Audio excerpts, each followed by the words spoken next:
আসসালামু আলাইকুম viewers, আক্তারস mini কিচেনে আজকের রেসিপিতে সবাইকে স্বাগত জানাচ্ছি।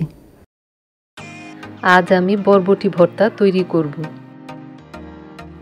বরবটি ভর্তা তৈরি করার জন্য আমি এখানে 300 গ্রাম বরবটি কেটে ধুয়ে নিয়েছি, আর 2টি ছোট আস্ত রসুন খোসা ছাড়িয়ে ধুয়ে নিয়েছি, আর এখানে 4টি কাঁচামরিচ নিয়েছি। এখন এগুলো সব একসঙ্গে সিদ্ধ করে নেব।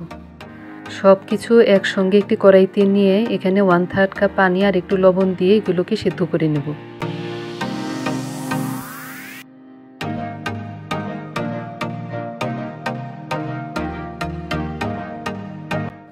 বরবটি প্রায় সিদ্ধ হয়ে গিয়েছে। এখন এখানে কিছু ধনেপাতা দিয়ে একটু নেড়ে চেড়ে পানি শুকিয়ে নেব। তারপর এটাকে নামিয়ে নেব। একটু ঠান্ডা হলে তারপর মিহি করে বেটে নেব।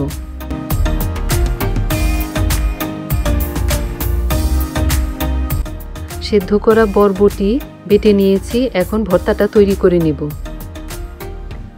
কড়াইতে একটু তেল দিয়ে 2টো শুকনো মরিচ ভেজে নেব।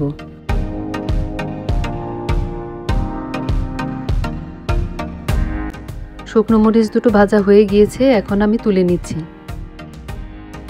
এখন আমি ওই কড়াইতে পরিমাণ মতো সর্ষের তেল দিয়ে কিছু পেঁয়াজ ভেজে নেব।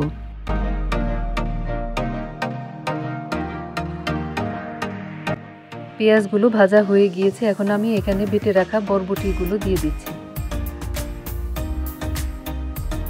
এখন এখানে একটু লবণ আর একদম সর্বশেষে একটু শুকনো মরিচ ভেজে রেখেছিলাম, সেটাকে একটু গুঁড়ো করে দিয়ে দেব।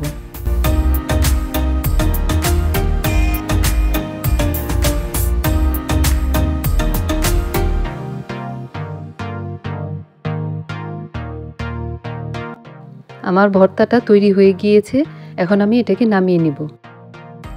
তৈরি হয়ে গেল দারুণ স্বাদের বরবটি ভর্তা। এটা একবার হলো বাড়িতে তৈরি করে খেয়ে দেখবেন। সবাই ভালো থাকবেন। আল্লাহ হাফেজ।